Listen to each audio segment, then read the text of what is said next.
अस्सलाम वालेकुम, this is नूर ज़मान। आज के इस व्लॉग में हम बात करने वाले हैं कि इमरान खान के बहनों की मुलाकात इमरान खान से हुई और इमरान खान ने क्या पैगाम पहुंचाया, इसके ऊपर बात करेंगे।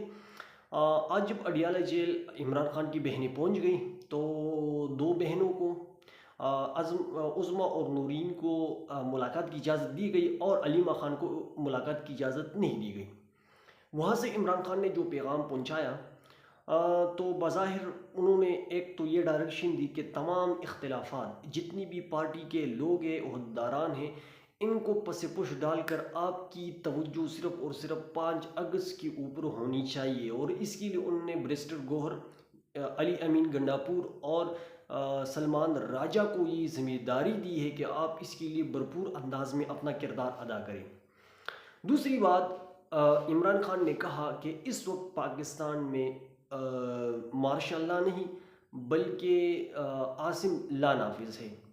तो बस इस बात के अंदर आप यकीन माने जितनी भी इस वक्त की सूरत हाल है, जब हम एक इस जुमले के ऊपर गौर करते हैं तो तमाम चीज़ें इसमें आ जाती है कि अभी तक इमरान खान शिकस्त मानने के लिए तैयार नहीं है, बल्कि मज़ीद उन्होंने सख्त बयानात देना शुरू कर दी। एक तरफ पाकिस्तान की इस्टेब्लिशमेंट ने इनके ऊपर मज़ीद सख्तियाँ बढ़ा दी, इनको टॉर्चर किया, लेकिन इमरान खान अपनी नज़रिए से, अपने उसूल से पीछे हटने को तैयार नहीं। और आज उन्होंने ये स्टेटमेंट देकर बिल्कुल वाज़ेह पैगाम दिया कि हम एहतिजाज की तरफ जाएंगे और किसी किस्म की डील हम नहीं करेंगे।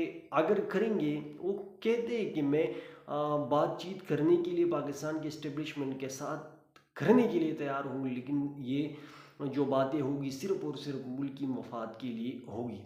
दूसरी तरफ अगर हम देखें, पाकिस्तान की इस्टेब्लिशमेंट और हुकूमत का ये भरपूर कोशिश है कि इमरान खान को माइनस करवा कर और लोगों की जहनों से इनको निकाल कर और हम अपनी इनकी जो एलिजिस्मेटी है इसको लोगों के सामने उभर कर लेके आए और हम अपनी कबूलियत को दवाम बख्श दें और इसको पैदा करें।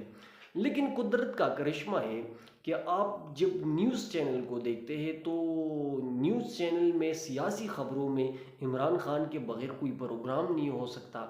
पीटीआई के बग़ैर आप अपने प्रोग्राम को आगे बढ़ा नहीं सकते। एक वजह तो ये है कि ये तो यानी इस हुकूमत के ऊपर आवाम का एतमाद नहीं है, इस वजह से ये हुकूमत की कारकर्दगी बिल्कुल सिफ़र है। अगर आप इनकी मईशत की हालत को देखें तो पॉजिटिव से इन्होंने नेगेटिव के मईशत को लेके आए और अब ये मज़ीद तबाही और बर्बादी जारी है। तो मईशत के ऊपर तो ये लोग ख़ुद भी ये कहते हैं कि इसके ऊपर बात न करें। अगर महंगाई को देखें तो वो दिन ब दिन बढ़ता जा रहा है, तो इसके ऊपर भी इन लोगों की काफ़ी इंटरेस्ट है कि इसके ऊपर बात न की जाए। अगर कुछ प्राइसेस में कमी वगैरह आ जाती और मईशत स्टेबल हो जाती तो यकीन इसके ऊपर फिर प्रोग्राम हो सकते थे, लेकिन इसके ऊपर भी बात नहीं कर सकते। तो इस वक्त अगर हम इंटरनेशनली मीडिया को देखें तो वहाँ पर भी इमरान खान के बेटे कासिम और सलीमान उन्होंने अपनी तरफ से जो कोशिश करन यानी मुलाकाती का सिलसिला इनका जारी है और मुख्तलिफ लोगों और अमरीकी कांग्रेस मैन से मिल रहे हैं। तो वो भी एक इंटरनेशनल ख़बर बन रहा है और लोगों की नज़रें इसकी तरफ है। अगर हम पाकिस्तान में देखें तो पाकिस्तान की मीडिया के ऊपर 9 मई के जो मुकदमात की जो सज़ाएँ सुना दी गई पाकिस्तान तहरीक इंसाफ के रहनुमाओं को, तो सारे लोग इसको ये समझते हैं कि ये सियासी बुनियादों के ऊपर है और ये बिल्कुल गलत है। तो आप जो भी प्रोग्राम उठाकर देख ले तो इमरान खान के बग़ैर पाकिस्तान की सियासत आगे बढ़ नहीं सकता, ये बिल्कुल हमें मानना पड़ेगा। और इनकी मकबूलियत का जो है ये आलम है, आप इससे अंदाज़ा लगा लें कि अभी तक इमरान खान अडियाला जेल के अंदर है। वो नई जेल जो इस्लामाबाद के अंदर बनने जा रहा है, तो इसके ऊपर सुहेल वड़ाइच ने भी और वज़ीर दाखिला ने भी ये बयान दिए कि इसको हम इमरान खान को हम वहाँ पर ट्रांसफ़र करेंगे। तो उस जेल के लिए पाकिस्तान की टेलीविज़न के लोग वहाँ पर जाते हैं और इसकी कवरेज करवाते हैं और कहते हैं कि कैदी नंबर 804 इस जेल में आने वाले हैं। तो वहाँ पर इनको व्यूज़ मिलते हैं, लेकिन इनको दो यानी लोग इनको देखते हैं, तो ये आलम है इमरान खान की मकबूलियत का। तो अभी तक ना ये लोग इमरान खान की मकबूलियत में कोई कमी लेके आ सके और ना इनको अपनी नज़रिए से और अपने उसूलों से उन्होंने इसको पीछे हटा दिया।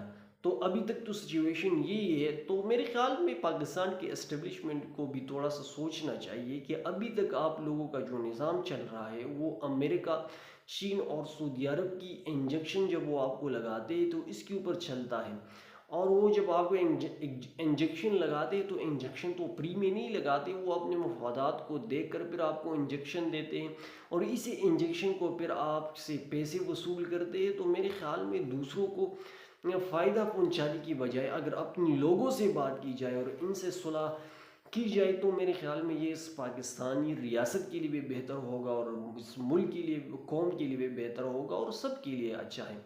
तो मेरे ख्याल में दूसरों के सामने यानी गदागर बनकर अपने लोगों के सामने सर तस्लीम खम करने चाहिए। तो अभी तक तो यही हाल है, ये सिचुएशन है। इंशाल्लाह नेक्स्ट आने वाली वीडियो में जो नई डेवलपमेंट है होगी इसके ऊपर बात करेंगे। आज के लिए इतनी काफ़ी, वस्सलाम।